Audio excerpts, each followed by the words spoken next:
Welcome to Get Organized at Work.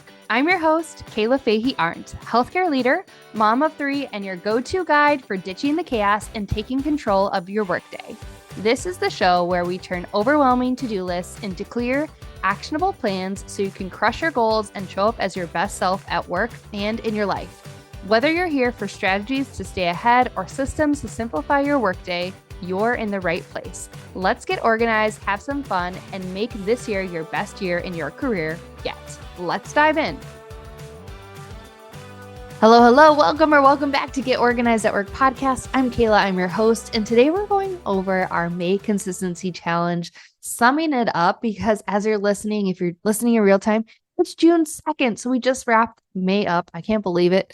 And we're also going to be talking about a couple other tips and insights I've had as I've been reflecting on May and thinking about what's on my heart, what I want to share with you all. Before we get started, I want to let you know that after May, we are so close to 20,000 downloads for this podcast. So kind of just a little story about this past year. So right before the New Year, I knew that I wanted to prioritize this podcast and show up more consistently. And for me, that meant not just showing up as able or here and there, but putting out an episode every single Monday for the entire year. And that's my goal. And that's what I intend to do. And so far, I have been able to do that for 2025. So I'm so excited. And when I started thinking about this, I knew that I wanted to take some sort of podcast course so that I could learn how to, put a better description together, have better keywords. And that is one reason why I rebranded. So if you're new to the podcast, it hasn't always been Get Organized at Work. It used to be Leadership Unveiled and other names before that. And so I've been very strategic as I went into this year, just knowing I wanted to grow the community. I wanted to grow a network of professionals to learn from you so that I could reach you all and that we could really just build some sort of community together. And of course, I want to sell my course and I want to share all the templates and tools that I have to help you out. But really, my focus has been growth. And so when I started this course, I hadn't really posted much. And right before I knew that I was going to have consistent 2025 episodes as my goal, I put out a couple episodes, I think 3 in November, 1 in December. And at the time, I was getting 330 downloads a month in November of 2024. And that's actually after months of not posting anything. So I was like, wow, that's pretty good. Like not posting anything, but still getting, 300 downloads. And I took the course. I've implemented everything that I can at this moment and been working to be consistent and show up every Monday. And in May, I had 2,070 downloads or listens in that month. So from 330 in November to 2,073 to me is amazing. And if you go to Apple Podcast Analytics and look in November 24, I had 29 listeners per what Apple said. And for May, I had 200. And that's when I checked a few days ago. So I was like, wow, I'm really making progress. So that means when we started the podcast back in 2016, it was from 0. And slowly over the last, whatever it was, like 8 years or something, I don't know if I'm doing the math right, I had grown the podcast to 9,719 downloads in November 2024. So it sounds like a lot, but it's like that was over from 2016 to 2024. I mean, that's over a long period of time. So it's been very slow. And then in the last 5 months, I've taken it from that 9,700 to 19,129 as we ended the month of May.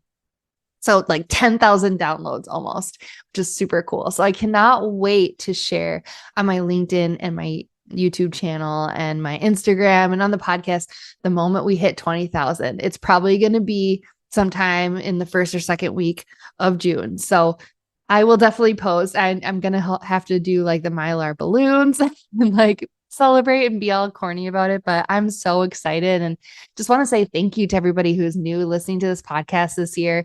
And if you enjoy the podcast, feel free to leave me a rating or review because on Apple, that's how it gets out. I don't know about the other streaming services. I think on Spotify, you can give me a rating. So give me a 5-star rating. I would love it if you could comment. I haven't asked people to do that yet, but I think this is a good point to say, like, show the algorithm that you're listening. All right. So now that we talked about that, I want to quickly go over the May consistency challenge. And I want to also talk about in this episode Edgar Degas. So let me preface this reflection with Edgar Degas. So you might know he's a famous impressionist painter. And he paints ballerinas, and so he's French. And many of his paintings are in the Musée d'Orsay in Paris and all over the world. And so anytime we go to a museum and they maybe have a painting of his, I have to see it, And so when my husband and I visited Paris, it was for our baby moon with our first kiddo. I had to go see his paintings, and I was so excited to go see. Of course, you see all the famous ones. There's the blue ballerinas, and there's all these famous ones where there's people have prints of his ballerinas in all their dance studios. So growing up a dancer, I've seen many of his paintings, just loved them, the oil pastels, everything, and the oil painting. And one thing that caught me off guard was that when we were there, they were having an exhibition of his sketches. And I knew that he had done like some charcoal. And again, like I said, he did oil pastel, but I had never seen his sketches. So I was really curious, like, what are these sketches? And so I'm going around and looking, and I'm like, oh, these are literally his sketches of the more famous paintings that he's done. And I'm thinking to myself, wait a minute, like these are his rough drafts of his final masterpieces that we all know and love so much. And then it hit me, and I was like, oh, wow, even like a famous, amazing impressionist artist has a rough draft. Like in my head, we never see these, right? We just see like the final product in the museums. And they're so famous, and they're passed away, obviously, so there's just like a legacy, and you think like, wow, they're just amazing. And you easily forget that they had to start somewhere, and that these final products are indeed the final ones. They are not the initial drawing, they are not the first sketch or rough draft. And in fact, like many of his paintings, there were like tens of dozens of probably more sketches over and over and over on just like brown pieces of paper with white chalk, or brown, parchment paper with charcoal. And I was just stunned. I was in awe. I was thinking, how come I never thought that someone so amazing practiced? It's just not out there in front of us. We just see the final and we think, wow, like, I don't know how they're so good. I don't know if I could ever be that good of an artist. And it's just not remembering that everybody has to start somewhere. Degas sketched. Or if you're a Taylor Swift fan, I remember seeing Taylor Swift at my local country music festival when I was 16. She was probably 17. We're like almost the same age. And I remember being like, wow, she's so great. I love her album, but she kind of sucks live. Like, I was like, oh, this is, I'm not having a good time. I don't feel like she sounds like the album. And this is right at the beginning, right? And then now she just did her Eras tour. And I didn't go to the tour. That wasn't in the cards for me. But my mom and I went to see the Eras movie in theater, and she was amazing live. And I reflected back on that, thinking like, how did that happen? And obviously there's decades in between her first album and now, because now she's 35. I'll be 35 coming up here. So like 2 decades, right, between her first album and these albums. But even more than that, she worked out and trained for the Eras tour, singing for multiple hours. I believe she probably did the Miley Cyrus workout, which is essentially running on a treadmill while singing. All these things behind the scenes to get to where she is today. People will probably even say things like, she's an overnight success, when really she's not. So why did I want to tell you the story of Degas, who has sketches and didn't just do the final product, or Taylor Swift, who maybe started out not so great live and now is a powerhouse with the progress that she's made? I tell you this because in the May Consistency Challenge, we talked about showing up over and over again for consistency, and that it's not about being perfect. And I think it can get exhausting to keep showing up and being like, wow, I'm just not where I want to be yet. And the thing that we do to ourselves is forget to look back over our shoulder and see the little things that have added up to really big things, to see that mountain that we've laid behind us that says, like, look at all of the things that I've done, look at what I've accomplished. And the same thing happens when we're looking outside of ourselves, when we see somebody at work and we maybe start to compare ourselves to them and think like, wow, they just seem like they've got it all together. It just seems like they get it so easily. Why is it so easy for them and not for me? And comparison sets in. And we all know we shouldn't compare, but it's something that happens. It's human nature. So I want you to remember, as we just quickly recap the May Consistency Challenge and think through what we've done in the challenge, or if you're starting the challenge, how we can remember that we need to not compare our progress to others. And we need to remember to look back and compare where we are now to where we were, because taking these small daily actions in the moment doesn't feel like it's really moving the needle. But then when you add them together, it's actually multiplying our progress. It's multiplying the results that we see. And you only really notice if you do take a look back. And so that's why it's so important to reflect and to realize that even Degas had a sketch before the final product. So that's why I share this story. So let's get into the recap. Quick shout out to all of you who participated in the challenge and joined our community. I'm still getting better at being consistent in our community. I'm posting as much as I can, and I'll continue to build on that. And that is something that I'm doing with you and together. So you can see that we're not perfect humans, but it has been fun posting in there. And thank you to those who, interact and engage. And that is my next goal, build the community, but then also make sure that it's highly engaged. So just a reminder, as I mentioned, and that's what I'm talking about today, is consistency isn't about being perfect. It's about showing up again and again, even when it's not ideal. So let's talk about the key takeaways from May Consistency Month and how we can carry the momentum into the rest of the year. So week 1 was the one thing rule. So we were really focusing on focus, and we chose one goal to be our priority task each day. Really kind of streamlined the idea of an enormous to-do list, and really talked about the idea of having extreme focus, and instead of multitasking, single tasking, and knowing that doing your one thing and knowing and having the awareness of your one thing and your one focus will help you eliminate overwhelm. So your key leadership takeaways from this week, the one thing rule, was that focused leaders are effective communicators.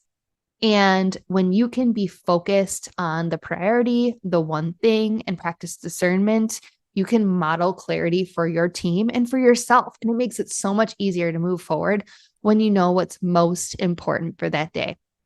So the reflection question is, what did I focus on today and how did it feel? That's what we did for week 1.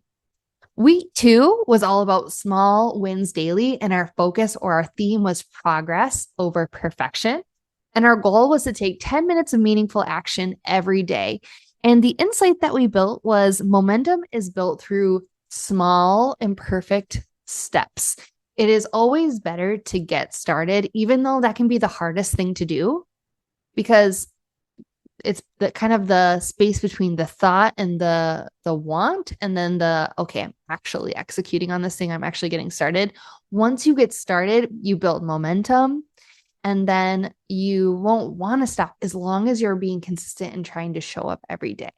And like I said, consistency doesn't mean perfection. It just means we're showing up as much as we can when we can. You don't need long hours to make progress. You need intention. So that was the leadership takeaway. And the reflection question for that week was, what progress did I make that I normally ignore? Week 3 was all about your leader habits. And the theme or focus was rhythm and reliability.